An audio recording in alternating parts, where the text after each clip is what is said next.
मोक्षमार्गस्य नेतारं भेत्तारं कर्मभूभृताम्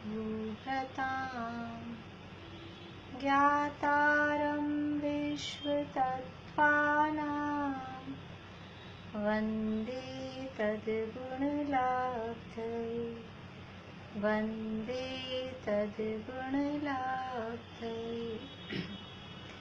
मोक्षमार्ग के नेता एवं कर्म पर्वतों के भेदक और विश्व के सब तत्वों के ज्ञायक चेतन संवेदक सद्गुण आप समान प्राप्त हो यही भावना भाकर दे विनय पूर्वक करूं वंदना बारंबार जिनेश्वर देव बारंबार जिनेश्वर देव।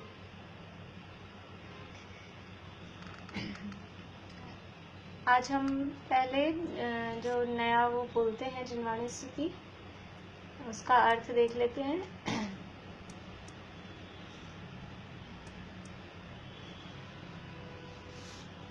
देखिए ये आप लोगों की स्क्रीन पे दिखाई दे रही होगी, पुष्पदंत भगवान की वंदना है। और ये बात मैंने आपको बताई थी, 24 तीर्थंकरों की वंदना है और डॉक्टर हुकुमचंद जी भाटिल द्वारा रचित है। और इसमें 24 परिग्रहों से रहित 24 तीर्थंकरों को बताया गया है। तो एक एक परिग्रह से रहित एक एक तीर्थंकर भगवान की स्तुति की गई है। तो 24 परिग्रह यानी परिग्रह दो प्रकार के होते हैं, अंतरंग परिग्रह और बहिरंग परिग्रह। अंतरंग परिग्रह वो 14 प्रकार के होते हैं। उसमें सबसे पहला है मिथ्यात्व, और फिर 4 कषाएं, क्रोध, मान, माया और लोभ, और फिर 9 नो कषाएं। 9 कषाएं हास्य, रति, अरति, शोक, भय, जुगुप्सा, स्त्रीवेद, पुरुषवेद और नपुंसकवेद। जिन लोगों को भी ये याद नहीं हो वो लिख लें, और ये याद करने हैं, समझ लीजिए 24 परिग्रहों के नाम। तो 14 अंतरंग परिग्रह हैं। फिर से बोलती हूँ, सबसे पहला है मिथ्यात्व। तो मिथ्यात्व से रहित आदिनाथ भगवान की स्तुति हमने की थी पहले। फिर उसके बाद में है 4 कषाएं, क्रोध, मान, माया और लोभ। तो क्रोध से रहित अजितनाथ भगवान की, मान से रहित संभवनाथ भगवान की, माया से रहित अभिनंदननाथ भगवान की, और लोभ से रहित सुमतिनाथ भगवान की। ऐसे 5 भगवान की वो 4 कषायों से रहित।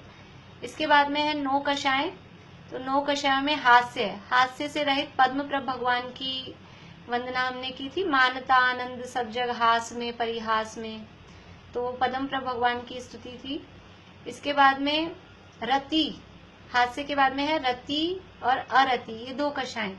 तो रति से रहित सुपार्श्वनाथ भगवान की वंदना, और अरति से रहित चंद्रप्रभ भगवान की वंदना। ये ऐसे 8 तीर्थंकरों की वंदना हम समझ लीजिए महीने भर तक कर चुके हैं। अब यहाँ पर 9 नंबर पे पुष्पदंत भगवान है, 9वें नंबर पे। और पुष्पदंत भगवान और 9वें नंबर पे अपने पास कषायों में आ रही है शोक कषाय, मिथ्यात्व, क्रोध, मान, माया, लोभ, फिर हास्य, रति, अरति और शोक। तो 9 नंबर पे आ रही है शोक। तो यहाँ 9 नंबर के तीर्थंकर हैं पुष्पदंत। तो शोक से रहित ऐसे पुष्पदंत तीर्थंकर की वंदना यहाँ पर की गई है। देखिए, विरहित विविध विधि सुविधि जिन। विरहित यानी रहित हो, विरहित विशेष प्रकार से रहित हो। विरहित यानी विशेष प्रकार से रहित, रहित के अर्थ में ही है। विविध विधि, विविध प्रकार की विधि। देखिए, विधि शब्द के 2 अर्थ होते हैं। एक तो विधि यानी प्रोसेस अपन समझते हैं, विधि, इसकी विधि क्या है, वो विधि अर्थ यहाँ पर नहीं है। दूसरा विधि होता है, विधि का अर्थ है प्रकार, टाइप्स, वो भी अर्थ यहाँ पर नहीं है। और तीसरा विधि अर्थ होता है कर्म, किस विधि ये विधि है, ये कर्म के अर्थ में। तो विरहित विविध विधि सुविधि जिन, आप विविध प्रकार के जो कर्म हैं उनसे विरहित यानी विशेष प्रकार से रहित हो गए हो। विशेष प्रकार से रहित हो गए हो मतलब हमेशा के लिए उनसे रहित हो गए हो। ऐसे आप सुविधि हो। देखिए ऐसे शब्दों का जोड़ तोड़ इस तरह से बनाते हैं जो कवि लोग होते हैं। अब वो सुविधि विधि शब्द उनके नाम में आ रहा है तो यहाँ विधि विधि इस तरह के शब्द यहाँ पर यूज में लिए हैं। इनको अलंकार बोलते हैं, इस तरह के अलंकार वो यूज लेते हैं। विरहित यानी रहित हो, विविध विधि विविध प्रकार के कर्मों से, सुविधि जिन, हे सुविधिनाथ भगवान, जिन यानी भगवान। सुविधिनाथ भगवान का दूसरा नाम पुष्पदंत भगवान भी है। तो यहाँ पर वो सुविधि अर्थ उनको लगाना था इसलिए सुविधि शब्द लिया है। निज आत्मा में लीन हो, कैसे हो आप पुष्पदंत भगवान? अपनी आत्मा में ही आप लीन रहते हो। समस्त प्रकार के विभिन्न प्रकार के कर्मों से आप रहित हो। ऐसे है सुमतिनाथ भगवान, आप अपनी आत्मा में ही लीन रहते हो। और कैसे हो सर्व गुण संपन्न, आप सर्व गुण संपन्न हो। दुनिया में क्या कहते हैं, कोई लड़की देख के आओ कि लड़का देख के आओ तो सर्व गुण संपन्न है, हमारी बहू सर्व गुण संपन्न है। तो वास्तव में सर्व गुण संपन्न कौन होता है? कि जिन्हें अपने गुणों की खबर होती है वो गुण संपन्न होते हैं। अब हमें लड़का लड़की को गुणों की पता ही नहीं कि गुण क्या चीज है, हमें अपने गुणों का भान ही नहीं है, ये तो दुनियादारी में कहते हैं गुण संपन्न है। लेकिन वास्तव में हमें अपने ज्ञान, दर्शन, सुख, वीर्य, अस्तित्व, वस्तुत्व, प्रभुत्व, विभुत्व ऐसे अनंत गुण शक्तियों का यदि हमें ख्याल हो और उन शक्तियों का ख्याल आने पर उन शक्तियों रूप अपने को अनुभव करते हैं, तब वो सारे गुण शक्तियां पर्याय में प्रकट होती हैं। मुझ में केवल ज्ञान की शक्ति है, सर्वज्ञता की शक्ति है, केवल दर्शन की शक्ति है, अनंत सुख की शक्ति है, ये शक्तियां हैं। और ऐसे ज्ञान, दर्शन, सुख, वीर्य आदि अनंत गुण मुझ में हैं। ऐसा जब विश्वास होता है, ऐसी जब प्रतीति आती है, तो ऐसी प्रतीति आने पर वो गुण पर्याय में प्रकट हो जाते हैं। मुझ में केवल ज्ञान है, ऐसा विश्वास होने पर पर्याय में केवल ज्ञान प्रकट होता है, तो वो गुण संपन्न होते हैं। तो ऐसे गुण संपन्न कौन है? कि ये पुष्पदंत भगवान, आप ऐसे गुण संपन्न हो, क्योंकि आपने अपने गुणों को पहचाना, और गुणों को पहचाना तो पर्याय में भी अभी अवस्था भी आपकी कैसी है, वो गुण संपन्न दिखाई दे रही है। हमारी अवस्था तो कैसी है, हम तो दीन दुखी भिखारी जैसे समझ लीजिए संसार में भटक रहे हैं, इस गति से उस गति में, और भोगों की भीख मांगते हैं। जो मिल जाए भगवान के सामने भी क्या काम है, रुपए पैसे की नहीं मांगते और किसी चीज की, अपनी सुख शांति की। वही हमारी पामरता, दीनता हमारे में पड़ी हुई है। जिसको अपने गुणों की खबर होती है, वो उसके अंदर से वो दीनता निकल जाती है, उसको दीनता की वृत्ति नहीं रहती। एक दादा उदाहरण देते हैं करोड़पति रिक्शे वाले का। एक बार मैंने यहाँ बापू नगर वाले क्लास में भी एक बार सुनाया था, कुछ लोगों को ध्यान हो तो, कि एक वो करोड़पति होता है, बचपन में उसके पिताजी गुजर जाते हैं और करोड़ रुपया उसके नाम पे एफडी कर जाते हैं। वो तो बच्चा होता है तो उसको बताते नहीं, अपने दोस्त को बता जाते हैं पिताजी उसके, और वो मर गए पिताजी तो। और वो बच्चा सारे रुपया पैसा खत्म हो गया, गरीब हो गया, रिक्शा चलाने लग जाता है। रिक्शा चलाने लग गया, उसको पता नहीं मेरे बैंक में 1 करोड़ रुपए हैं। अब वो जो 20, 22, 25 साल का हुआ, तब उसकी एफडी मैच्योर हुई, तो बैंक वालों ने खबर निकाली रेडियो में, न्यूज़पेपर में, टीवी पर, कि इस नाम का कोई व्यक्ति है, उसके 1 करोड़ रुपए बैंक में जमा है। तो भी उसको विश्वास नहीं आता, नाम अपना सुनता है लेकिन विश्वास नहीं आता। विश्वास नहीं आता तो बस ऐसे ही मजे करता है, रिक्शा चलाता रहता है। और फिर किसी दिन आके उसके वो अंकल, पापा के फ्रेंड आके उसको बताते हैं कि तुम्हारे 1 करोड़ रुपए तुम्हारे हैं, तुम्हें रिक्शा क्यों चला रहे हो? तो जब वो अपने 1 करोड़ रुपए की प्रतीति आती है, फिर वो रिक्शा चलाता है, फिर वो वास्तव में करोड़ रुपए संपन्न होता है। जब विश्वास आता है, जब अपने को करोड़पति मानता है, तो वो रिक्शा चलाना, फिर कोई कहे कि लेके चलो तुम्हारे पास, अभी भी रिक्शे में बैठा हो, और फिर कोई कहे कि चलो जरा चौराहे तक, तो कहेगा कुछ नहीं, मैं तो करोड़पति हूँ, मैं रिक्शा नहीं चलाऊंगा। ऐसे ही सर्वगुण संपन्न कौन होता है?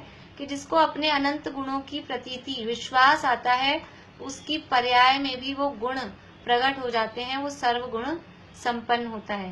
तो ऐसे पुष्पदंत भगवान आप सर्वगुण संपन्न हो। जिन किसे कहते हैं?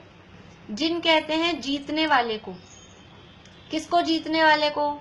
शत्रुओं को जीतने वाले को, शत्रुओं को जीतने वाले को। पर शत्रु कौन है? कि ये जो हमारे मोहराग द्वेष के परिणाम है, हमारे जो इंद्रियों के विषयों में, कषायों में हमारी प्रवृत्ति जाती है, यही हमारे शत्रु हैं। तो जिन्होंने इन कषायों को और पंचेंद्रिय विषयों को जीता, मोह राग द्वेष और इंद्रियों को जिन्होंने जीता, वो जिन कहलाते हैं। तो जिन यानी आपने इंद्रियों को और मोह राग द्वेष को जीता। इंद्रियों को जीता मीन्स इंद्रियों के वश आप नहीं हुए, इसलिए इंद्रियों को जीता ऐसा कहा जाता है। आप जिन हो, सर्वज्ञ हो। सर्वज्ञ अर्थात सब कुछ जानने देखने वाले। लोकालोक के जितने पदार्थ हैं, समस्त पदार्थों को एक साथ एक समय में जानते देखते हो, इसलिए सर्वज्ञ हो। और स्वाधीन हो, पराधीन नहीं हो, कर्मों के अधीन नहीं हो, बाहरी पदार्थों के अधीन नहीं हो। आपका सुख आपके अधीन ही है। हम अपने सुख के लिए, खुशी के लिए दूसरों की तरफ मुंह देखते हैं। हमको गर्मी लग रही है, हम गर्मी से दुखी हैं, तो हम सुखी होने के लिए किधर देखते हैं? पंखा, कूलर, एसी। हमारा सुख पराधीन है।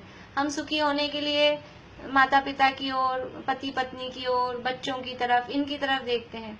कभी टीवी की तरफ देखते हैं, कभी मोबाइल की तरफ देखते हैं। तो हमारा सुख स्वाधीन नहीं है, हम तो पूरे के पूरे पराधीन हैं। भोजन के अधीन, पानी के अधीन, नींद के अधीन, और क्या क्या कहें, जो जो बाइयों के अधीन, सब अपनी अपनी समझ लें। तो हम तो सब हैं पराधीन। और आप कैसे हो? स्वाधीन हो, समस्त कर्मों से रहित हो। अपने सुख को अपने में ही आपने प्राप्त किया है और अब किसी भी प्रकार की अधीनता आप में नहीं है, स्वाधीन हो। शिव मग बतावन हार हो। शिव कहते हैं मोक्ष को। मोक्ष का मग यानी मार्ग, मोक्ष का मार्ग बताने वाले हो। बतावन हार यानी बताने वाले हो। आप जगत के जीवों को मोक्ष का मार्ग, तीर्थंकर हैं। तो तीर्थंकर का काम क्या है? मुख्य रूप से कि जो धर्म तीर्थ का उपदेश देते हैं, अर्थात मोक्ष का मार्ग जीवों को बताते हैं। ऐसे मोक्ष मार्ग को बताने वाले हो। शत इंद्र करी अभिवंद्य हो। शत यानी 100, इंद्र यानी इंद्र, स्वर्ग के जो राजा होते हैं उन्हें इंद्र कहते हैं। 100 इंद्रों, करी यानी उनके द्वारा, अभिवंद्य यानी उनके द्वारा आपकी वंदना होती है। 100 इंद्र आपको नमस्कार करते हैं। कौन कौन से 100 इंद्र होते हैं? 100 इंद्र, तो इंद्रों के नाम होते होंगे 100। देखिए, जो जिनेंद्र भगवान हैं उनको समावर शरण में 100 इंद्र नमस्कार करते हैं। मीनू दी हाथ खड़ा कर रहे हैं। द्रव्य संग्रह में हमने पढ़ा है 100 इंद्र कौन कौन से होते हैं। देखिए, अभी तो मैं ही बता देती हूँ। गाथा आती है 100 इंद्रों की। भवनालय चालीसा। देखिए, 4 प्रकार के देव होते हैं। 4 गति के जीव, 4 गतियां होती हैं। 4 गतियों में से 3 गतियों के जीव वो समावर शरण में जाते हैं। मनुष्य जाते हैं, देव जाते हैं और तिर्यंच जाते हैं। नार की जीव समावर शरण में नहीं जा पाते। तो इन 3 गतियों के 100 इंद्र होते हैं। 3 गतियों में से 100 इंद्र होते हैं, उसमें से 98 इंद्र तो देवों के होते हैं। देव होते हैं 4 प्रकार के। 4 प्रकार के देव होते हैं, भवनवासी, व्यंतर, ज्योतिष और वैमानिक। अभी हम 4था अध्याय शुरू करेंगे इसके बाद में, तो वहाँ सूत्र, पहला ही सूत्र आएगा। देवाश चतुर्निकाया। देव 4 प्रकार के होते हैं, भवनवासी, व्यंतर, ज्योतिष और वैमानिक। 4 प्रकार के देव हैं। उनमें से भवनवासियों के होते हैं 40 इंद्र। अभी केवल इतना ही मैं बताऊंगी, ज्यादा डिटेल नहीं बता रही हूँ। भवनवासियों के 40 इंद्र वो कैसे होते हैं वो हम 4थे अध्याय में पढ़ेंगे।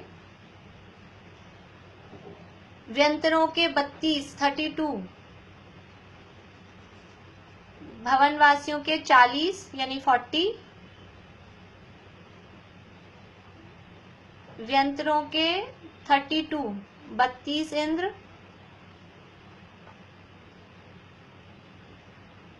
ज्योतिष देवों के 2, ज्योतिषों के 2 इंद्र,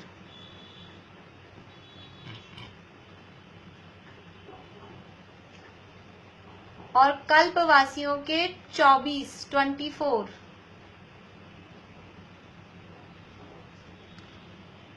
फिर से बोलती हूँ, 4 प्रकार के देव हैं, भवनवासी, व्यंतर, ज्योतिष और वैमानिक।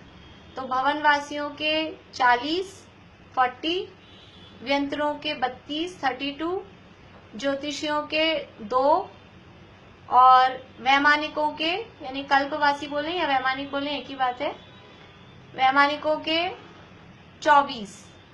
तो इस तरह से ये हो गए 98 तो हो गए स्वर्ग के इंद्र, देवों के इंद्र। और एक इंद्र होता है मनुष्यों का जो भी राजा हो, चक्रवर्ती, उसको इंद्र बोलते हैं। तो एक होता है मनुष्यों का राजा चक्रवर्ती वो, और एक होता है तिर्यंचों का राजा। तिर्यंचों का राजा होता है शेर समझ लीजिए, सिंह, अष्टापद सिंह कहते हैं उसे, आप सामान्य रूप से सिंह लिख सकते हैं। तो इस तरह से ये 100 इंद्र, शत इंद्र करी अभिवंदे हो। समाव शरण में जो भी भगवान का, तीर्थंकर भगवान का समाव शरण होता है, वहां पर ये 100 इंद्र मौजूद होते हैं और 100 इंद्र भगवान के सामने हाथ जोड़कर और उनके चरणों में समझ लीजिए बैठे रहते हैं, उनकी वंदना करते हैं। तो इसलिए कह रहे हैं शत इंद्र करी अभिवंदे हो। और जब 3 लोक के, ये 3 गति के जीवों के जो बड़े बड़े राजा हैं, 3 गतियों के जो राजा हैं, जो उनका प्रतिनिधित्व करते हैं, वो जब जिनको नमस्कार कर रहे हैं, वो तीर्थंकर परमात्मा, इसीलिए तीर्थंकर परमात्मा को 3 लोक के नाथ कहते हैं। 3 लोक के नाथ क्यों कहते हैं? कि पूरा 3 लोक तो जाता नहीं है समाव शरण में, लेकिन 3 लोक के जो बड़े बड़े पद प्रतिष्ठा वाले लोग हैं, 100 इंद्र, वो 100 इंद्र उनकी चरणों में झुक रहे हैं। तो वो कह रहे हैं पूरा 3 लोक उनके चरणों में झुकता है, ऐसा कहा जाता है। जैसे समझ लीजिए कि कोई भारत ने चाइना से या पाकिस्तान से कोई उनकी वो हो गई संधि, तो उसमें भारत ने ये संधि कर ली, इस संधि पर भारत ने हस्ताक्षर किए, ऐसे न्यूज़पेपर में न्यूज आई। तो भारत ने हस्ताक्षर किए, मतलब कौन करता है हस्ताक्षर? आपने किए, मैंने किए, इतने लोग हैं अपन अभी क्लास में, किस किस ने किए साइन? हमने नहीं किए। वो एक प्रधानमंत्री साइन करता है और कहते हैं भारत ने साइन किए, और सबकी तरफ से साइन हो गए। तो वो जो रिप्रेजेंटेटिव है, भारत के रिप्रेजेंटेटिव हैं हमारे प्राइम मिनिस्टर, उन्होंने कोई बात के लिए हाँ कर दी, वो किसी के आगे झुक गए तो पूरा भारत झुक गया। ऐसा ही होता है ना, कोई देश आधीन कैसे होता है कि वो राजा ने आधीनता मान ली तो पूरा देश आधीन हो गया। ऐसे ही ये 3 लोक के 100 इंद्र भगवान के चरणों में झुके हैं। तो इसलिए कह रहे हैं कि तीर्थंकर परमात्मा आप 3 लोक के नाथ हो।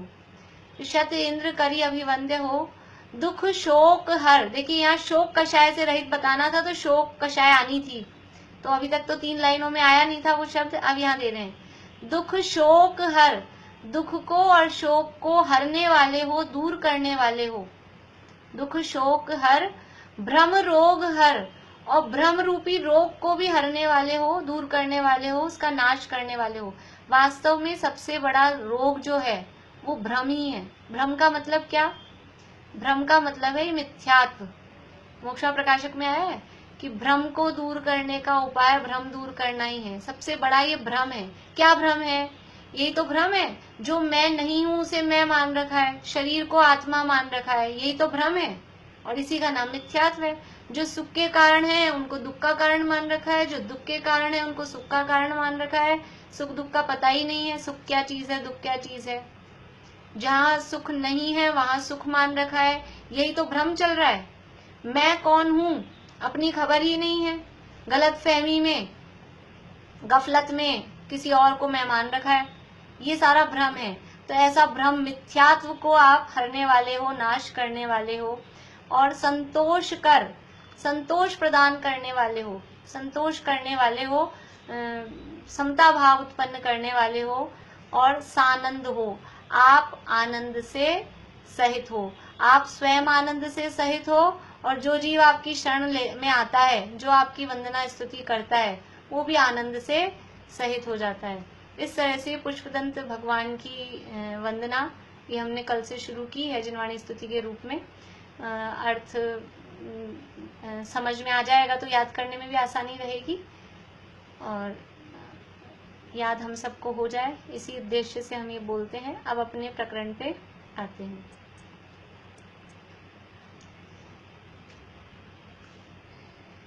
देखिए, अपनी बात चल रही है भोग भूमि के संदर्भ में, जो पहला, दूसरा और तीसरा काल अवसर्पणी का होता है। हाँ बोलिए शशि जी, एक मिनट रुकिए, मैं वो अब अनम्यूट करिए आप। वॉल्यूम है ना थोड़ा ज्यादा चाहिए, वॉल्यूम थोड़ा कम है। वॉल्यूम या तो कम आपका है, फोन या तो पास में रखना पड़ेगा या उसको थोड़ा कम किया हुआ होगा। नहीं वॉल्यूम मेरी तो फुल है, मैं तो रोज जहाँ रखती हूँ वहीं रखा है। यूं तो सभी को कम आ रही है क्या? हाँ कम आ रही है, नहीं बहुत कम आ रही है। कल भी बहुत कम आ रही थी, बाद में थोड़ी ठीक हो। मेरी तरफ से तो वॉल्यूम सारा फुल है। अभी ईयरफोन से सही आएगा। ईयरफोन ठीक आ रही है, ठीक आ रही है। नेट कम होता है तो वॉल्यूम कम आती है। वो ईयरफोन क्या है, मुझे मतलब 2 घंटे तक फिर मुझे जमते नहीं है वो कंटिन्यूस। मैम वो दूसरे लोग लगा लेना, जैसे उससे बहुत क्लियर है। हाँ आप लोग, लगा के रखना ना, हाँ सुनने वाले आप लोग लगा लें, आप लोगों को सुहा जाते हो तो ईयरफोन। अभी तक कल भी कम लग रहा था, आज भी कम लग रहा है, इसलिए बोली मैं। चलिए मैं और थोड़ा जोर से बोलने की कोशिश करूंगी, बाकी तो जहाँ रखती हूँ वहीं रखा है, वॉल्यूम भी फुल है। मुझे कुछ पूछना है। हाँ बोलिए मनोरमा आंटी। ये मनुष्य की आयु 3 पल्ले होती है, भोग भूमि के मनुष्य की होती है 3 पल्ले आयु। भोग भूमि के मनुष्य की 3 पल्ले होती है, तो जब सामान्य रूप से मनुष्य की कहेंगे तो 3 पल्ले भी कहेंगे, क्योंकि कहेंगे। हाँ टोटल मनुष्यों की आयु, क्योंकि दोनों मिलके बोलेंगे ना, कर्म भूमि भोग भूमि, इसलिए। और अगर कर्म भूमि की बात करेंगे तो फिर 1 कोटि पूर्व बोलेंगे। अगर अलग अलग करके बात कर रहे हैं तब तो वैसे बोलेंगे, और सामान्य बात कर रहे हैं तो फिर मनुष्य तिरंचों की आयु, उत्कृष्ट आयु 3 पल्ले कहेंगे। ये बोलेंगे। हाँ। ये मोक्ष मार्ग प्रकाशक में वो 1 कोटि पूर्व बता रही है। वो 1 कोटि पूर्व, वो क्योंकि वहाँ उसके हिसाब से बताइए, कर्म भूमि के हिसाब से, क्योंकि वहाँ दुखों की वर्णन चल रहा है। अब भोग भूमि में तो ऐसा दुख दिखाई देता नहीं है सामने। वहाँ जो प्रकरण चल रहा है तीसरे अधिकार में, वहाँ दुख बता रहे, मनुष्य गति के दुख, तो वो दुखी जीवों में कर्म भूमि के दुखी दिखाने हैं, इसलिए वहाँ आयु 1 कोटि पूर्व बताई है। तो वहां पर वो उस हिसाब से 1 कोटि पूर्व कही है।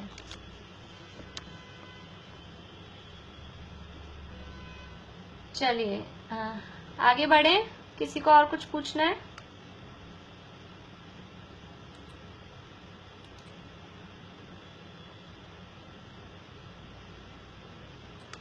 देखिए अपनी चर्चा यहाँ अवसर्पणी काल के पहले, दूसरे और तीसरा जो काल है, भोग भूमि का काल वो कहलाता है, उस भोग भूमि की चर्चा अपनी चल रही है, और काफी कुछ बातें अपनी पूरी हो गई हैं उसके संबंध में।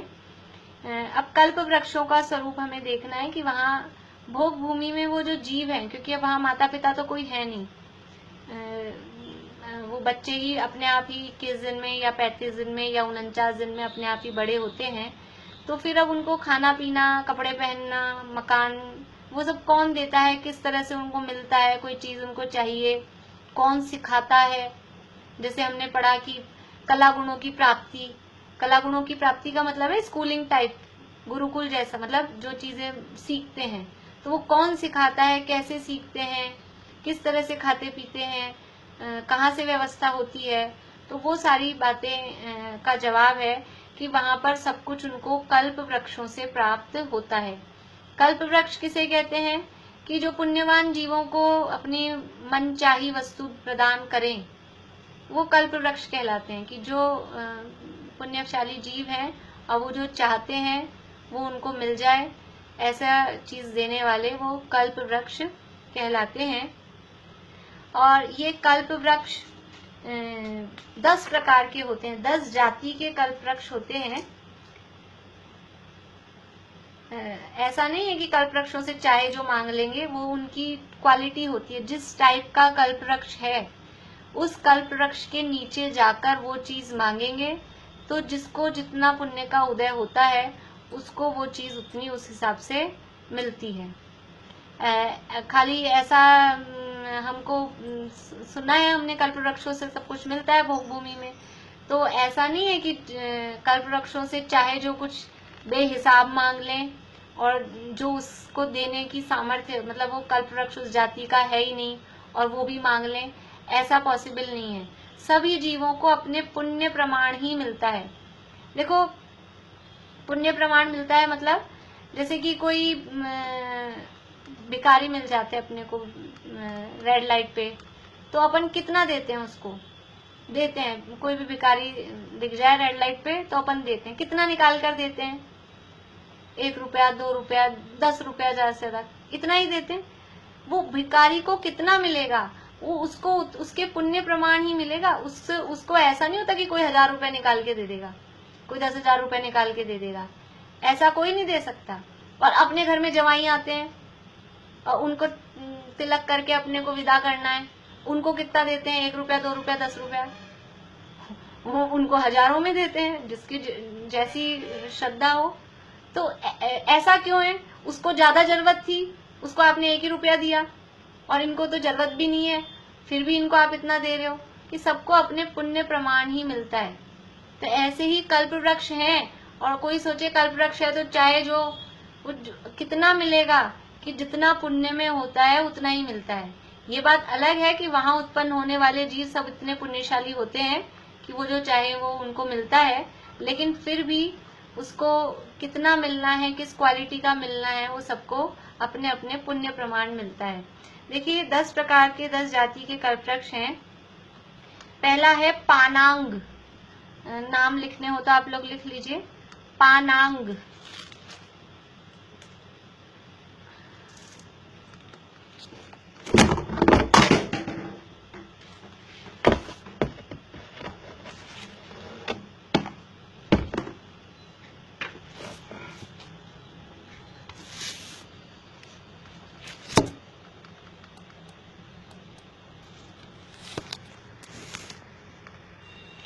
इसके बाद में है तूर्यांग। पहला है पानांग, फिर तूर्यांग,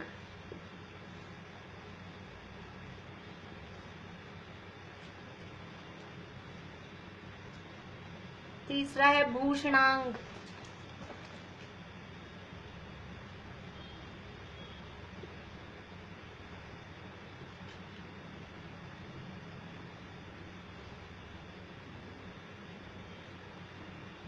फिर है वस्त्रांग,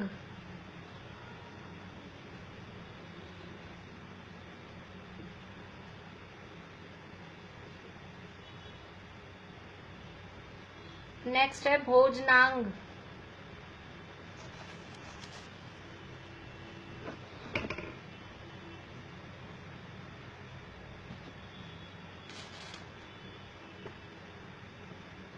फिर है आलयांग,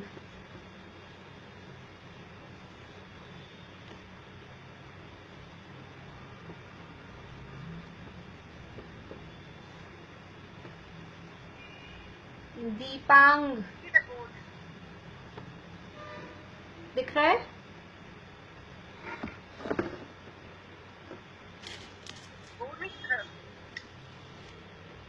नहीं दिख रहा?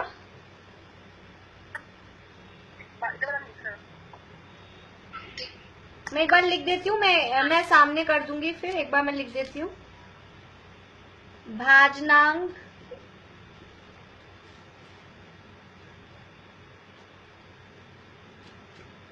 मालांग,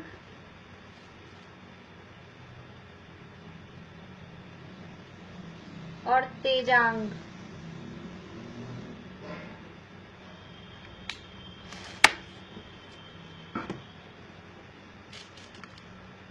अभी दिखाई दे रहा है?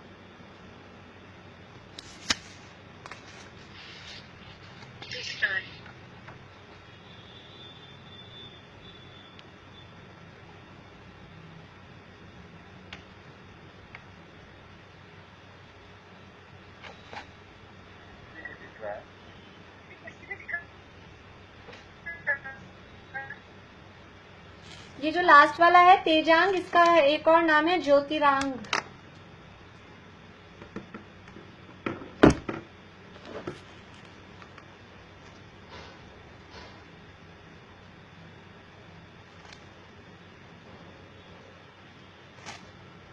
एक बार रिपीट कर दीजिए। हाँ, मैं बोल देती हूँ।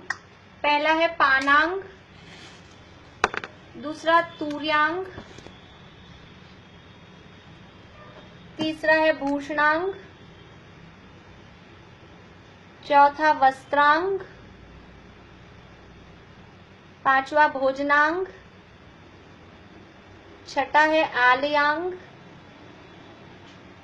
सातवां दीपांग, आठवां भाजनांग, नवा मालांग और 10वां है तेजांग या ज्योतिरांग।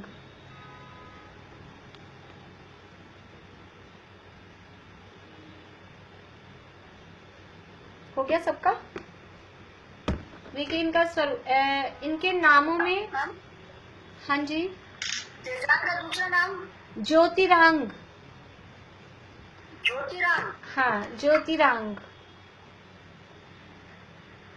अच्छा, ज्योतिरांग।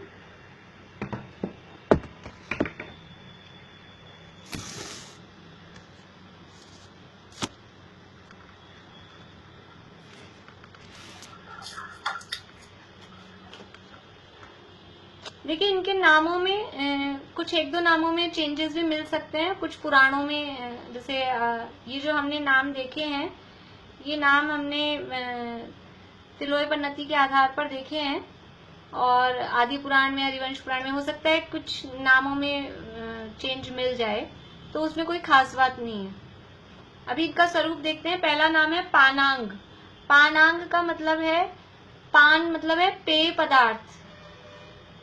अलग अलग टाइप के जूस, शरबत, जो भी लिक्विड चीजें हैं वो यानी जो आपको जूस पीना है, कोई शरबत पीना है और जो भी चीजें होती हैं, समझ लीजिए आपको पीना है, उस पेड़ के नीचे जाके बैठे और हमें तो अभी चाहे भले ही आम का मौसम नहीं हो, अमरस पीना है तो अमरस आपको मिल जाएगा। आप उस पेड़ के नीचे जाके बैठे, हमें शिकंजी पीनी है तो शिकंजी मिल जाएगी। जो भी पीने वाली पेय पदार्थ जो चाहिए, और उस पेड़ के नीचे, पानांग जाति के पेड़ के नीचे जाके बैठेंगे, मांगना पड़ेगा, अपने आप नहीं आके वहां से आपको पेड़ के नीचे जाके, आपको जो भोगभूमि के जीव हैं उनको उस वृक्ष के नीचे जाकर, हे वृक्ष मुझे ये जो भी है मौसमी का रस प्रदान करो, तो मौसमी का रस आ जाएगा। मुझे नारंगी का रस प्रदान करो तो नारंगी का रस आ जाएगा। जो भी चाहिए पीने की चीजें, ठंडाई चाहिए तो ठंडाई आ जाएगी। ऐसा वो और वो ऐसे अपने जैसे मतलब बहुत अच्छे, समझ लीजिए हाई क्वालिटी के, बहुत उत्कृष्ट जाति के और अच्छे हेल्दी जिसे कहें, शरीर के पोषक, इस तरह के वो पेय पदार्थ होते हैं। ये जो कल्प वृक्ष है, वृक्ष हम बोल रहे हैं, लेकिन ये वनस्पति कायिक नहीं है, पृथ्वी कायिक। जैसे हमने जम्बू वृक्ष और शाल्मली वृक्ष देखा था कि वो वृक्ष के आकार का ही कोई इस तरह का, समझ लीजिए पृथ्वी, जैसे हम अभी कई कई इस तरह के मंदिर बनते हैं, लोटस टेम्पल इस टाइप के, तो वो कमल के आकार का मंदिर बनाया, तो वो कमल है, वो एक्चुअल रियल कमल नहीं है, वो पत्थरों को इस तरह से काट के बनाया गया है। वैसे ही ये इस तरह के रत्नों के ये कल्पवृक्ष होते हैं, हरे वनस्पति कायिक नहीं होते हैं, लेकिन इनसे जो सामग्री मिलती है वो सामग्री बराबर खाने पीने की जैसी हमारी होती है, उसी टाइप की सामग्री होती है। हाँ, भारती आंटी बोलिए। आपने बोला था ना कि उत्तम को कुंभमेड़ को 3 दिन में सिर्फ एक पेड़ के बराबर से पेट भर जाता है, तो ये पदार्थ अलग से। हाँ, तो इसीलिए अब उनको क्या जरूरत है, मतलब ये तो सब उनका वैभव बताने के लिए है एक्चुअल में। अब उनकी भूख ही नहीं है इतनी, अब उनको पेय पदार्थ भी पीना है, तो इतना सा पेड़ बराबर भी पिएंगे और बस उनको इच्छा होगी।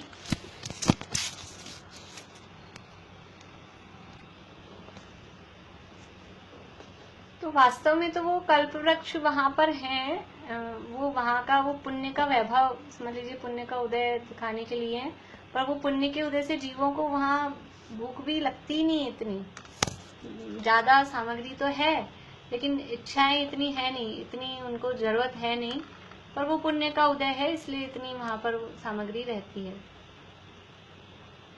तो ये हो गया पानांग जाति। ये इसमें अलग अलग प्रकार के पेय जो लिक्विड चीजें हैं वो दिए वहां से उससे प्राप्त होते हैं। नेक्स्ट है तूर्यांग।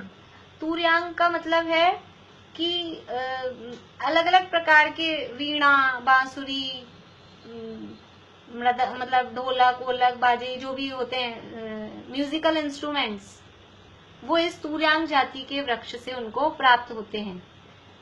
ऑटोमेटिक पेड़ के नीचे जाके बोलेंगे कि हमको एक कांगो चाहिए तो कांगो आ जाएगा, हमको एक ढोलक चाहिए ढोलक आ जाएगी, हारमोनियम चाहिए, गिटार, सितार, वीणा, जो भी चाहिए, जो भी म्यूजिकल इंस्ट्रूमेंट्स हैं जिस भी टाइप के, वो पेड़ के नीचे जाके मांगेंगे और उस टाइप का उनको मिल जाता है। तो ये विभिन्न प्रकार के जो बाजे वगैरह जो जिससे मिलते हैं वो तूर्यांग जाति का वृक्ष कहलाते हैं। इसके बाद में है भूषणांग। भूषण यानी आभूषण।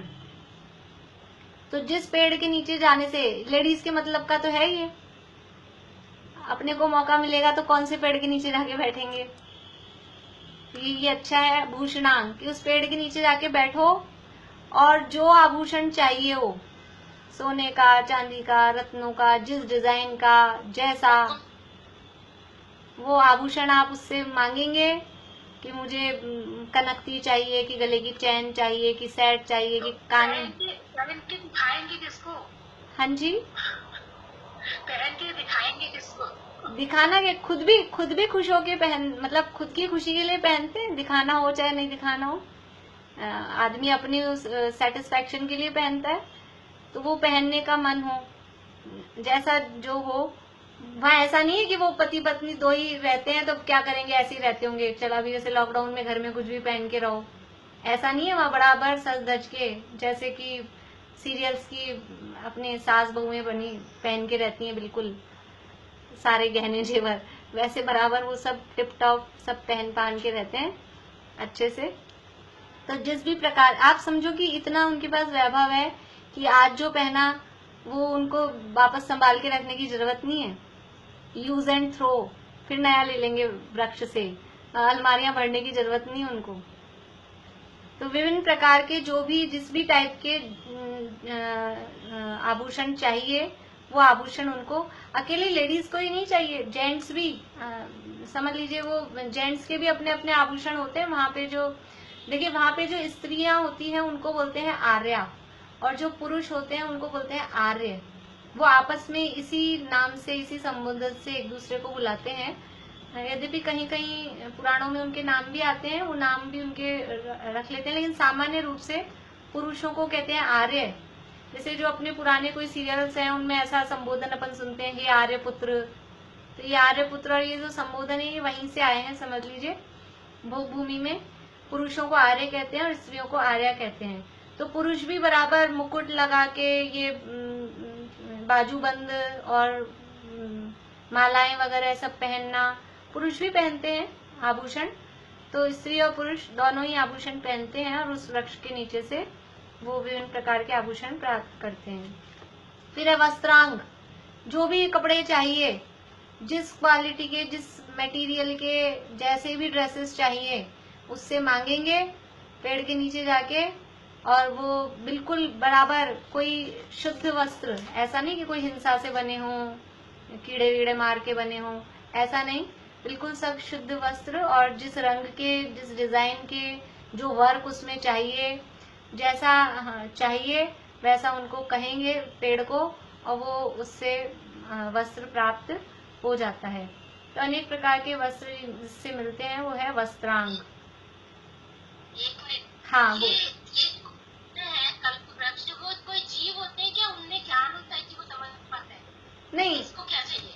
ऐसे जीव नहीं होते, ये तो पुण्य के उदय से अपने आप मिल जाता है। वो तो एक इंद्रिय है, पृथ्वी कायिक है। जो कल्प वृक्ष है वो तो एक इंद्रिय पृथ्वी कायिक है, इसलिए उनको ऐसा ज्ञान नहीं इसको ये देना है, इसको ये देना है, या कोई वहां कोई लेके बैठा है पिटारा, जो मांगे उसको निकाल निकाल के दे दो, ऐसा नहीं। ऑटोमेटिक ही ये वो वृक्षों से नहीं मिल रहा, वास्तव में ये जो जीव उसके नीचे आके मांग रहा है उसका पुण्य का उदय इतना है, उसके पुण्य के उदय से उसको ऐसी सामग्री प्राप्त होती है अपने आप, और वो वृक्ष उसमें निमित्त बनते हैं। अभी जब जीवों के पुण्य का उदय खत्म हो जाता है तो ये कल्प वृक्ष भी यहाँ से गायब हो जाते हैं। ये तीसरा काल खत्म होने लगता है, कल्प वृक्ष गायब हो जाते हैं, क्योंकि पुण्यहीन जीवों का पुण्यहीन होने लग जाता है। जीवों का पुण्य कम हो गया तो आप पेड़ वेड़ खत्म हो जाते हैं। चौथा काल आता है तब यही परिस्थितियां बनती है कि वो कल्प वृक्ष गायब हो जाते हैं। अब लोगों को खाने के वो पड़ जाते हैं, खाएं क्या, कहाँ से लें, पेड़ तो दे नहीं रहे, अब कुछ पेड़ों से मांगते हैं, पेड़ दिखाई भी दे रहे हैं तो भी वो पेड़ों से मिलना बंद हो जाता है, और वो धीरे धीरे पेड़ भी वो गायब हो जाते हैं। फिर तो पेड़ों से मिल नहीं रहा, अब खाएं कैसे हम।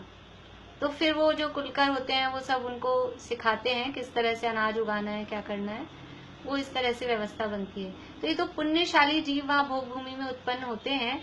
और अभी हम देखेंगे बाद में कि भोग भूमि में उत्पन्न कौन जीव होते हैं, क्यों उत्पन्न होते हैं, किस पुण्य के फल में भोग भूमि प्राप्त होती है।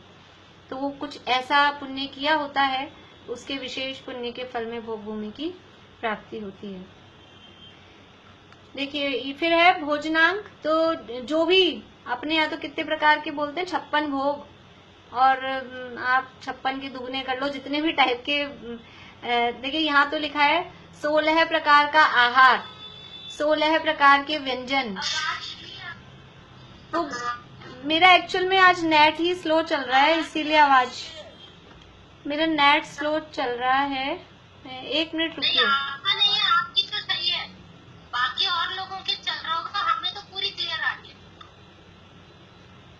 चलिए थोड़ी सी जिनको आवाज कम, जिनको कम आ रही है सुनिए, जिनको कम आ रही है, और अगर ईयरफोन नहीं है तो वीडियो बंद करके कान के पास लगा के सुन लीजिए। थोड़ी सी देर बची है, फिर देखेंगे कल से कुछ और व्यवस्था जरूरी होगी। हाँ वो नहीं, मेरा भी स्लो हो रहा है बार बार में, वो लिखा हुआ आ रहा है, लिखा हुआ आ रहा है। चलिए 1 मिनट रुकिए, 1 मिनट।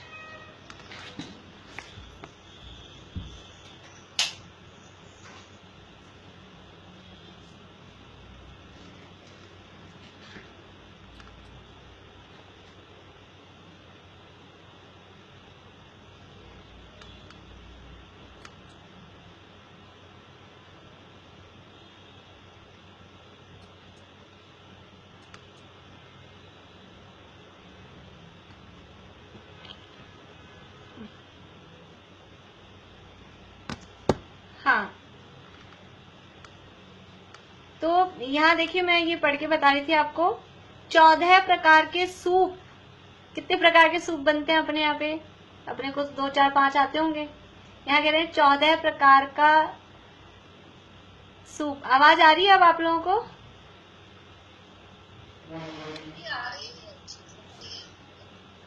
आ रही है ना अब? आ रही है, आवाज आ रही है। चलिए ठीक है, आ रही है बराबर। ठीक है, ठीक है, ठीक है, ठीक है। और 108 प्रकार के खाद्य पदार्थ, 363 प्रकार के स्वाद्य पदार्थ। देखिए 4 प्रकार के होते हैं, खाद्य, स्वाद्य, लेय और पेय। खाद्य यानी खाने योग्य, जो अपन रोटी दाल चावल खाते हैं, ये खाद्य। स्वाद्य होते हैं केवल हम स्वाद के लिए खाते हैं, जैसे सौंफ सुपारी इलायची, वो पेट भरने के लिए नहीं खाते, वो स्वाद के लिए खाते हैं। तो कितने कितने प्रकार के हैं? 363 प्रकार के ये सौंफ सुपारी इलायची और क्या क्या होती हैं, समझ लीजिए पूरी शादियों में जो दुकानें लगती है, वो तो अपने को 10-20 चीजों में ऐसा लगता है इतनी सारी हैं। यहाँ कह रहे हैं 363 प्रकार के। ऐसे ही रस अलग अलग। हाँ जी, सॉरी आवाज नहीं आ रही समझ में। हाँ मुखवास, मुखवास बोलते हैं। जिनम इसमें से जिनम कहाँ गया?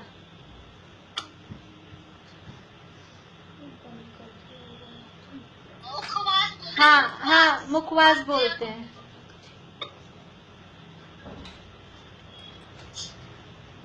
तो ये भोजनांग नाम के जो कल्प वृक्ष है, उससे जो चाहे वो भोजन की सामग्री वो उससे प्राप्त होती है। जिस भी टाइप की चीजें चाहिए, खाने की, पीने की, टॉफी, चॉकलेट, बिस्किट, जो भी टाइप की चीजें चाहिए, जितनी भी चलती हों, वो सब इससे प्राप्त होती हैं।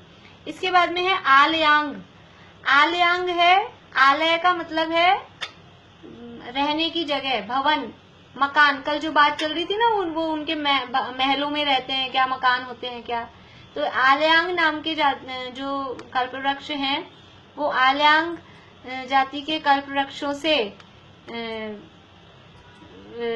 जो भी टाइप का महल चाहिए, जैसा मकान चाहिए, विला चाहिए कि फ्लैट चाहिए कि आपको मकान चाहिए, कोठी चाहिए, बंगला चाहिए, जिस भी टाइप का चाहिए, वो आलयांग जाति के जो कल्पवृक्ष हैं वो प्रदान करते हैं।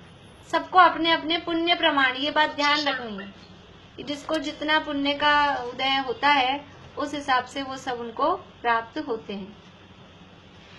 इसके बाद में है दीपांग। दीपांग है, ये जो कल्पवृक्ष हैं दीपांग जाति के, ये अलग अलग टाइप के मतलब दीपकों के, मतलब इसके जो पत्ते हैं, फल हैं, फूल हैं इस कल्पवृक्ष के, वो दीपकों के समान, जैसे दीपक जलते हैं उस दीपक के समान वो प्रकाश देते हैं। वो वहाँ महलों में इस तरह के वृक्ष होते हैं दीपांग जाति के, और महलों में ये वृक्ष, इनके पत्ते हों, फल फूल, जो भी चीजें हैं, उन सब से दीपक के जैसा प्रकाश इसमें से आता रहता है। समझ लीजिए कि ये जो झाड़, फानूस, ये जो चीजें होती हैं इस टाइप के ये होते हैं। इसके बाद में है भाजनांग। भाजन कहते हैं बर्तनों को। तो अलग अलग टाइप के सोने के, चांदी के और जिस भी टाइप के थालियां चाहिए, कटोरियां चाहिए, बर्तन चाहिए, जो भी चीजें चाहिए, और इसी से समझ लीजिए आप कुर्सी, टेबल वगैरह, ये सब भाजनांग में आ जाएंगे। इन्हीं 10 जातियों में और भी अपने को अलग अलग टाइप की जो चीजें चाहिए उससे रिलेटेड जो होती हैं, हम कुछ नाम लेते हैं, वो सब एक ही वृक्ष से ऐसे इस तरह से प्राप्त हो जाती हैं। इसके बाद में है मालांग। मालांग जाति के कल्प वृक्षों से अलग अलग टाइप की मालाएं। अब वो वहां पे जो आर्य और आर्याएं होती हैं, स्त्री और जो पुरुष हैं, वो माला वगैरह पहन के बस वो विषय भोग भोगते हैं। तो आराम से अपने कपड़े लत्ते, गहने जेवर, माला वगैरह पहन के उसकी खुशबू लेते हैं और घूमते फिरते हैं।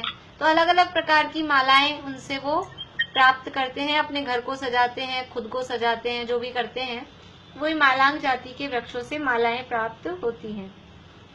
लास्ट है तेजांग। तेजांग या कहें ज्योतिरांग। ये जो कल्प वृक्ष हैं, ये इन कल्प वृक्षों से ऐसा प्रकाश होता है जो सूर्य चंद्रमा के प्रकाश को भी फीका कर देते हैं। ये तेजांग जाति के जो कल्प वृक्ष होते हैं, इनसे वहां रोशनी होती है, लाइट होती है भोग भूमियों में, और ये हमेशा रहते हैं। वो कल्प वृक्ष हमेशा हैं, तेजांग जाति के वहां बने हुए हैं, और उनसे भोग भूमियों में इतना प्रकाश रहता है कि सूरज चांद तारे वहीं होते हैं जहां अभी हैं अपनी जगह पर, लेकिन उस काल में, पहले, दूसरे और तीसरे काल में, भोग भूमि के टाइम पे ये सूरज चांद तारे दिखाई ही नहीं देते।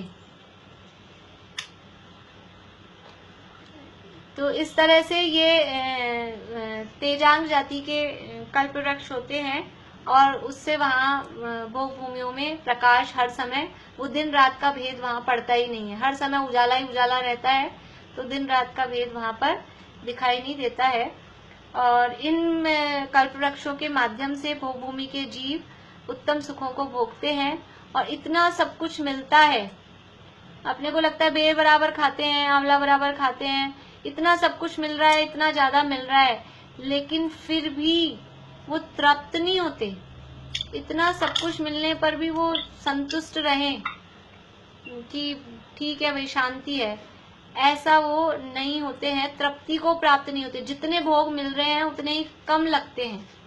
से हम लोगों में भी कुछ लोग होते हैं, कुछ तो होते हैं संतुष्ट होते हैं जो मिल गया उसमें, और कुछ जीव ऐसे होते हैं जितना मिल जाए उतना कम लगता है।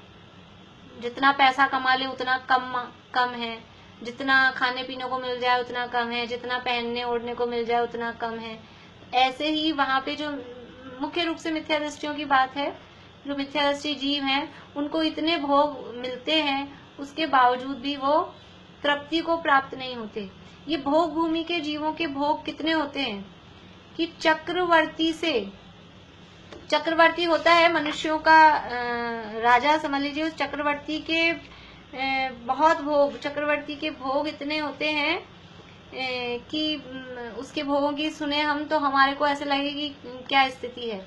चक्रवर्ती ऐसा भोजन करता है, इतना गरिष्ठ भोजन करता है कि यदि हम लोग उसके भोजन का एक बाइट खा लें, उसकी खीर बनती है इतनी गरिष्ठ, यदि हम उसकी एक चम्मच खीर खा लें तो मतलब इतने लूज मोशन हो जाए कि हम बैठ ही नहीं सकें, ऐसी स्थिति हो जाए, पेचिश का रोग हो जाए।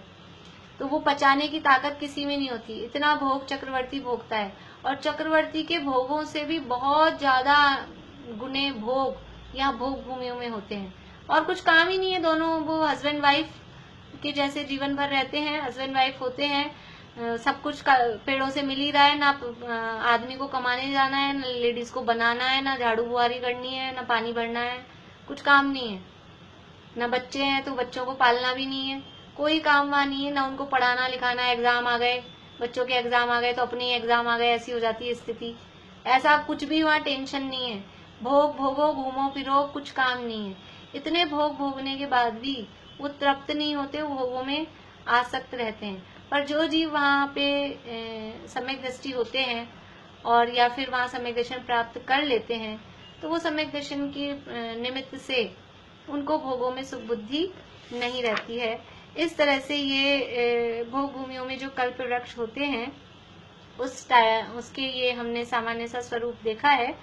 और थोड़ी बहुत कुछ बात भोग भूमियों के संबंध में जो रह गई है वो कल करेंगे, और फिर बाकी हम कर्म भूमि की चर्चा करेंगे। अब आप लोगों को किसी को जो प्रश्न है तो बोलिए। अभी मालांग देखकर बता दीजिए, नेट के कारण सुनाई नहीं दिया। मालांग मतलब अलग अलग टाइप के अनेक प्रकार की मालाएं मिलती हैं उससे, अलग अलग टाइप के फूलों की। अपने को क्या, अभी तो आजकल ट्रेंड नहीं है मालाओं का, इसलिए अभी अपने को यूजलेस लगता है। पुराने जमाने में वो बालों में गजरा लगाने का, गले में भी माला पहनने का, फूलों का, इस तरह का वो ट्रेंड जैसे होता था, तो वहाँ वो रहता है। उससे सुगंध वगैरह, जो भी खुशबू वगैरह, जो भी सुगंध का वहाँ काम होता है, वो सब ओरिजिनल होता है। आजकल के जैसे जो हिंसक परफ्यूम वगैरह हैं, इस तरह के साधन वहाँ नहीं होते। वो कल्प वृक्षों के माध्यम से सब वो ओरिजिनल चीजें वहाँ होती हैं, तो वहाँ उसका वो यूज करते हैं। चलिए, और किसी को प्रश्न है? दीपांग से क्या मतलब हुआ? दीपांग से मतलब है वो इस तरह के पेड़ होते हैं कि उनके पत्तों, वो पत्ते, फल, फूल आदि, वो वहाँ महलों में जगह जगह वो पेड़ लगे होते हैं इस तरह के, और जैसे दिए जल रहे हों इस तरह का वो लुक देते हैं। अकेला कोई चीज काम में आए वो ही नहीं है। अपन अपने घर में सुंदरता भी तो बनाते हैं ना। हमारे जितना खर्चा है वो खाने पीने में कितना होता है, खाने पीने में कितना खर्चा है, और जो अपना समझ लीजिए घर को सजाने में, अपना स्टेटस बनाने में वो कितना खर्चा होता है। तो कुछ चीजें स्टेटस वाली भी होती हैं कि अपना घर महल वो सुंदर दिखे, उस रूप में भी होती हैं। एक बार नाम सारे दोबारा रिपीट कर देंगे क्या आगे? हाँ, पहला है पानांग, दूसरा है तूर्यांग, तीसरा है भूषणांग, चौथा वस्त्रांग, चौथा भोजनांग, पांचवा भोजनांग, छठा आलयांग, सातवां दीपांग, आठवां भाजनांग, नवा मालांग, और 10वां है तेजांग। तेजांग या दूसरा नाम है उसका ज्योतिरांग। अभी थोड़ा नामों में आपको दूसरे शास्त्रों में, जैसे पानांग है, इसकी जगह मध्यांग शब्द भी मिल सकता है। मध्य मतलब वही पीने वाली चीजें, ऐसा थोड़ा नामों में फर्क मिल सकता है। अभी हमने एक ही टाइप के नाम देखे हैं। आलयांग में क्या बताया? आलयांग का क्या होता है? आलयांग का मतलब है जिससे भवन मिलते हैं, महल वगैरह मिलते हैं। आलय का मतलब है रहने की जगह, तो भवन वगैरह, महल वगैरह जिससे मिलते हैं वो आलयांग कहलाता है। भूषांग का मतलब पूछना है। तूर्यांग का मतलब है जिससे बाजे वगैरह, म्यूजिकल इंस्ट्रूमेंट जिससे मिलते हैं वो तूर्यांग है। और दूसरा एक मिनट देखिए, आप वो व्यवस्था वही रखिए अपनी हैंड रेज वाली, मुझे भी आवाज समझ में नहीं आ रही अभी। रागिनी जी आप बोलिए। हाँ, ये भूषण का पूछ रही थी। भूषणांग, भूषणांग का मतलब है आभूषण, आभूषण, ज्वेलरी, ज्वेलरी। हाँ, सरोज आंटी बोलिए। आगे आलिया अंकल पूछ रही थी। ठीक है ठीक है। हाँ, चित्रा आंटी आप पूछ रहे हैं।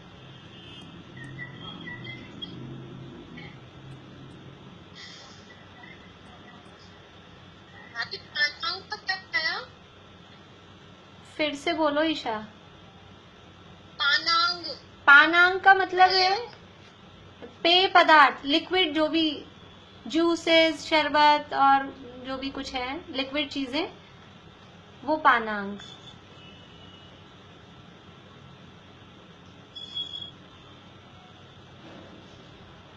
चलिए, मुझे लग रहा है मेरा भी नेट स्लो है। मुझे आप लोगों को किसी को पूछना है तो हैंड रेज आप करेंगे तो मुझे दिख पाएगा।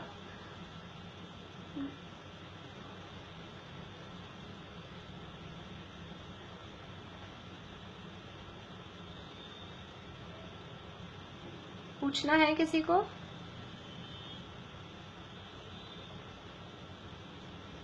हाँ, शीला भाभी बोलिए।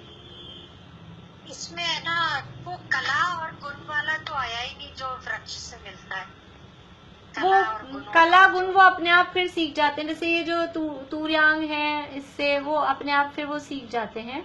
मतलब इन कल्पवृक्ष में ऐसा तो है नहीं कोई टीचर आ जाए, लेकिन वो इनसे वो अपने आप इतना फिर उनमें बुद्धि का विकास हो जाता है, तो वो इन चीजों से अपने आप वो सीख जाते हैं। और वहाँ कला यही चीजें हैं, वहाँ ऐसा कोई समझ लीजिए अपने जैसी पढ़ाई वाली पढ़ाई नहीं होती है, बस यही चीजें वहाँ कलाएं होती हैं।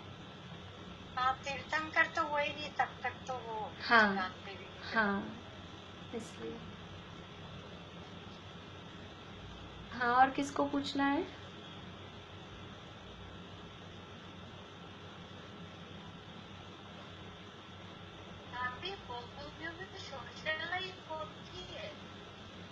सोशल लाइफ बस ऐसा कुछ नहीं है, खाली वो पति पत्नी ही रहते हैं, बच्चे कोई है ही नहीं, शादी विवाह का कोई कार्यक्रम नहीं होता है क्योंकि वो जन्म से ही शादीशुदा ही हैं। और फिर बच्चे नहीं है तो उनकी शादियों का भी कोई प्रसंग नहीं है। और वहाँ मिलते जुलते हैं, और जो लोग होते हैं जैसे दूसरे जो है एक्चुअल में उनका जैसे जो रहने का एरिया है, जैसे जो उनका महल है, और उस एक एरिया में उनके लिए 10-10 सबके लिए कल्पवृक्ष वगैरह होते हैं। बहुत बड़ा बड़ा एरिया होता है, जैसे समझ लीजिए एक का पूरा एक फार्म हाउस जैसा ऐसा। तो कम चांसेस मिल पड़ते हैं एक दूसरे से मिलने के, फिर भी यदि कदाचित मिलते हों, ऐसा तो कम देखने में पढ़ने में आया कि मिलते होंगे एक दूसरे से, लेकिन फिर भी मिलते होंगे तो ज्यादा कोई दूसरों से मतलब नहीं है, क्योंकि वो अपने में ही, भोगभूमि का मतलब है कि वो स्त्री और पुरुष वो अपने भोगों में मस्त रहते हैं बस। तो वो दूसरों से फुर्सत ही नहीं है, जो अपने में मस्त है उसको दूसरे से मिलना बोलना, दूसरा क्या कर रहा है उसको मतलब ही नहीं होता, जरूरत भी नहीं है। हम तो दूसरों के संपर्क में आते हैं, हमको आवश्यकताएं होती है एक दूसरे से, हम मिलते जुलते हैं। अब वहाँ ऐसी अपन दूसरों की शादी में, दूसरों के तीये में क्यों जाते हैं कि अपने बच्चों की शादी होगी फिर अपने कोई नहीं आएगा अपने काम पड़ेगा तो अपने कोई नहीं आएगा, ये रहती है ये मान्यता कि तुम किसी के, लोग सिखाते हैं एक दूसरे को, तुम किसी के में नहीं जाओगे तो तुम्हारे में कौन आएगा, तो जाया करो। तो वहां तो ऐसे कुछ काम ही नहीं है, ना किसी को बुलाना है ना जाना है, कुछ काम ही नहीं है, इसलिए ऐसा कुछ ऐसी सोशल लाइफ होती नहीं है वहाँ। देखिए मेरा तो मरण काल में भी उनको दुख नहीं होता। हाँ, उनको पता पड़ जाता तो उन्हें दुख नहीं होता।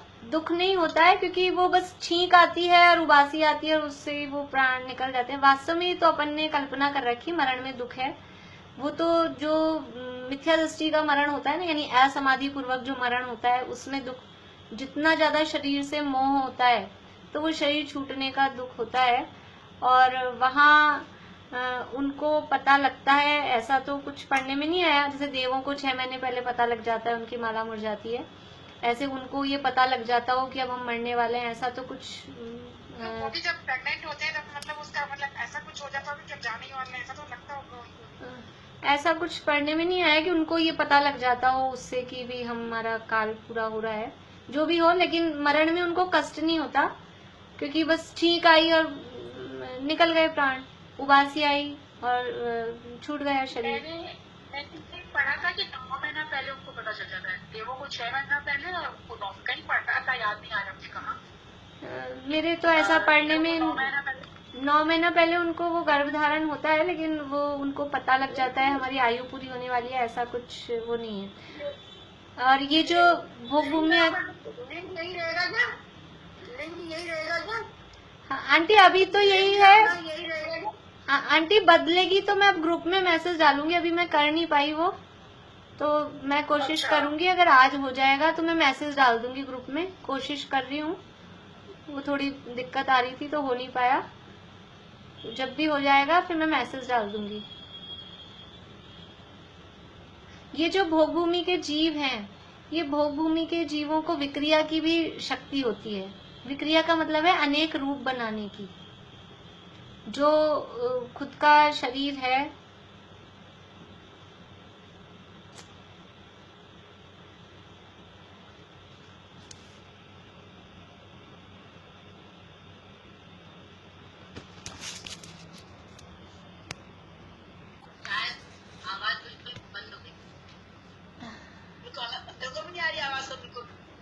चलिए जिनवाणी स्तुति बोलते हैं। आवाज नहीं आ रही बिल्कुल भी। विरहित विविध विधि सुविधि जिन निज आत्मा में लीन, हो सर्व गुण संपन्न जिन सर्वज्ञ हो स्वाधीन हो, शिव मग बतावन हार हो, शत इंद्र करि अभिवंद्य हो, दुख शोक हर संतोष, रोग हर संतोष कर सानंद।